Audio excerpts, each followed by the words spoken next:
Welcome to the Headley Highlight Show's Headley Headspaces. The Headspaces are a series of thoughts and musings I have during the course of the week, and I chew all over them and I bring them to you. And this week's Headspace is called Trump's Tariff Rollback, China's Planned Retaliation, and the painful effects of this trade war for everybody. Some are going to feel it more than others. Before I jump into my thoughts on what's happening with this trade war, I'd like to say thank you very much to everyone who's been listening to my content. I now have on my YouTube channel over 1,000 subscribers. In fact, it's 1,040 subscribers. And I'm trying to get to 2,000. So please, if you're able to, jump over to my YouTube, sign up for the notifications, and I'll be delivered directly into your DMs, my dears. In addition to that, you may wish to jump to my website, which is denisehedley.com, where you can make a donation where I am partial to 3 rings and chips and a Miranda, or you might wish to donate to the tune of rice and peas chicken, oxtail, macaroni, a bit of tilapia, coleslaw, potentially a drink and a cake. You can do all of that and I'll be most grateful. So my show happens every Friday, and my Headley Headspaces are a feature of my show, and I have a live show every Friday, 8 p.m. GMT on X, 3 p.m. Eastern time. So now that I've done all that preamble, let's jump straight into the Headspace. And let me go back over that title. Trump's rollback on the tariffs, China's planned retaliation, and can we really all afford this trade war? Before I jump into this headspace, it's important to provide context. The first hypothesis you have to accept is that America is an empire. That the USA, by virtue of its cultural, economic, financial, political and geographical position, has an empire, and also its ability for power projection because it has 800 military bases all around the world. It's the reserve currency and the biggest trading partner in terms of market space. So it's the biggest market that people trade with. Over the last 25 years, China and America have had a close relationship regarding trade. America took advantage of cheap Chinese labor, and American companies used that profit to effectively enrich themselves. They did not employ any of the profit that they made over that 20 years into government coffers, into infrastructure activities. It went into personal wealth. The consequence of hollowing out or should I say, not just hollowing out, but moving all of your manufacturing and your employment overseas is that you hollow out 2 things: your middle class and also the working class, because it depresses wages and there isn't the variety of industries for people to be involved in. They're not as competitive, they're not as innovative, and as those jobs go overseas, so you may have cheap products being able to be imported into your country. However, you have wage stagnation and you don't have growth in your economies in particular areas. And that's what happened with America. So while America's companies profited from those relationships, the government invested in wars over the last 20 years. You know, Iraq. Oh my God, we've gone through this so many times. Iraq, Afghanistan, Libya, now the Ukraine, interventions all throughout the Sahel region. That's what you invested your money in.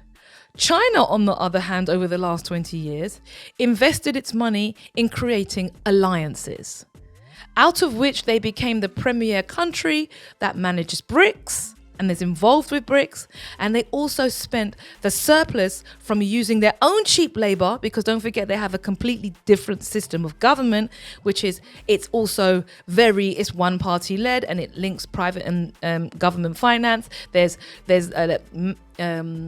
limits on how much money you can make. If you're a private company, you have to work with the state, that sort of thing. So they have a completely different business model, but they used the value on the income from being and becoming the manufacturer of the world, but they invested in raising the living standards of their community. That's why you see now that China has effectively raised many of its rural, what people who now classify as working class, they're now middle class. They have the Belt and Road Initiative where they're building infrastructure and ports. They're creating financial systems. They invested in their own currencies in certain ways. They have their own digital currencies. It's a cashless society. It's an innovator. So this is the difference between the question of tariffs towards China and also how America is responding to China's response. And the reason I gave you that context is because the tariffs can be absorbed by China. China, like Russia, is sanction and tariff proof to a degree. They have spent, like I said previously, the last 20 years creating alliances. In the same way, Russia created alliances so that when America employed the use of sanctions, removed them from SWIFT, their currency and their country didn't collapse, they didn't implode. What happened is they pivoted to the BRICS countries. They changed their markets and they sold to different people. There was some initial shocks in the system. However, it was absorbed in the same way that China will absorb these types of tariffs being imposed on them. They don't need to sell their products to the US, despite the fact that the US is their largest receiver of like finished goods such as iPhones, car parts, and those types of things. They have spent the time during the last 10 to 15 years creating good alliances, so that if they are going to experience a difficulty with America in the way that they're experiencing it now, they can pivot towards the global south. Because BRICS has already laid those foundations and they are doing that with their BRICS partners. Do not forget that BRICS basically represents 2/3 of the country's global demographics. And Europe and North America is only 15% of the world's global demographic. And this is the reason why I said at the top of my podcast that China has a prepared retaliatory plan B for these tariffs. And I've just explained what it is. They're basically going to pivot away from the US markets. And they have been doing that for some time. Look at what happened with steel. Look at the reduction of China's imports of American crude oil. They're now pivoting towards Canada. And they are putting tariffs on their goods, but only on specific goods. America, on the other hand, has rolled back on the tariffs to practically all of the countries that it was going to be imposed upon. And during this period, one of the other things they're doing is they are burning their alliances. They've already told Europe that you're going to have to fund your own security architecture. They want to rob out the Gulf of Mexico and call it the Gulf of America. And they want to rob Greenland from I think it's the Finnish or the Danes. And also they want that to come into their landmass so they can have a greater sphere of power. And they also want to take the landmass of Canada. So you have two contradictory approaches to state operation or statecraft in relation to the sanctions. You have America at the moment, and as I said at the top of my headspace, you have to accept that America is an empire, and this is the end of the empire. And what you're seeing is the flaying. You know, when an animal goes down, they flay. This is the flaying of the empire in the same way that the British Empire flayed. They flayed because they fought 2 wars until they were absolutely expired. You know, and the Second World War finally finished off the empire in its entirety. America is not in that space, and they don't have that luxury of being able to, you know, kind of take time to understand that they're still not top dog anymore. And the BRICS nations and China have effectively outmaneuvered them because they prepared, like I said, they prepared for these tariffs in a way that America and American industries have not prepared for the tariffs. And what's effectively happening, based on what I can see, is that this tariff war or this tariff disharmony or discombobulation, which is also a nice word, it's kind of like a precursor to decoupling in a way between China and America as trading partners. They are currently decoupling, and what that decoupling potentially could mean is that there will be shockwaves for the world economy, GDP, supply lanes, trade, everything will be affected. Your pension, the price of bread, the price of oil, access to financial services, the whole thing. But this to me is what America is seeking to do. They are trying to decouple from China with the view to saying to people, look, you know what? I'm not going to smack any tariffs on you. If you come and effectively relocate into my country, you won't have any tariffs. But how many people can do that? Those things take time. Let me think about it. You've only got a 4-year administration. If you think about China, they plan for 20 years. You have two opposing systems. And the fact is the Chinese system has worked better than the capitalist system.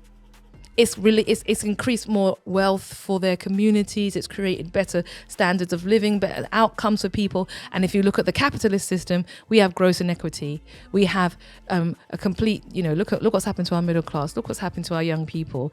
There's so many issues, and I don't see that as being exactly the same over there. So I'm saying, I've kind of gone off on a tangent a bit there, but the point I'm trying to make is that the USA is not prepared to, and they don't fully understand that they're no longer the top dog in the field anymore. And every time they do something, all they do is create greater alliances between the two major powers within Europe and Eurasia, Russia and China. And as a consequence of that, they are deneutering themselves further. So my closing thoughts on this, because it's already 10 minutes long and I need to hurry up because, the whole point of the show is that we engage and we have a conversation.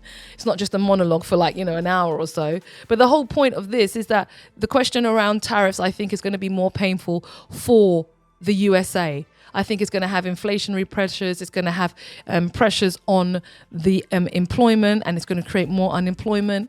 You could get a situation where you get stagflation in the country, slow economic growth, slow wage rises, and all of those things lead to disaffection.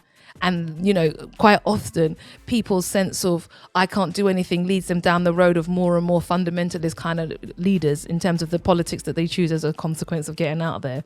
So my views are that essentially President Trump has not realized that the USA is not the empire that it was, and that it is in decline and it's on its way down. And the better way of trying to deal with your loss on the podium is to think about how you can mitigate that, as opposed to bullying people, losing your friends, and then still thinking that you're going to come out on top.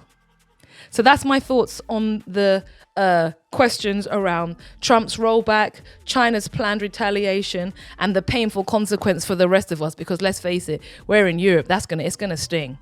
So what's your thoughts, your 2 pence, your 3 cities, or your declining dollar price? Come back and let me know. Don't forget to make a donation at DeniseHeadley.com. And don't forget to jump up all in the YouTube, because we are cooking on gas, people. See you next week, and cut.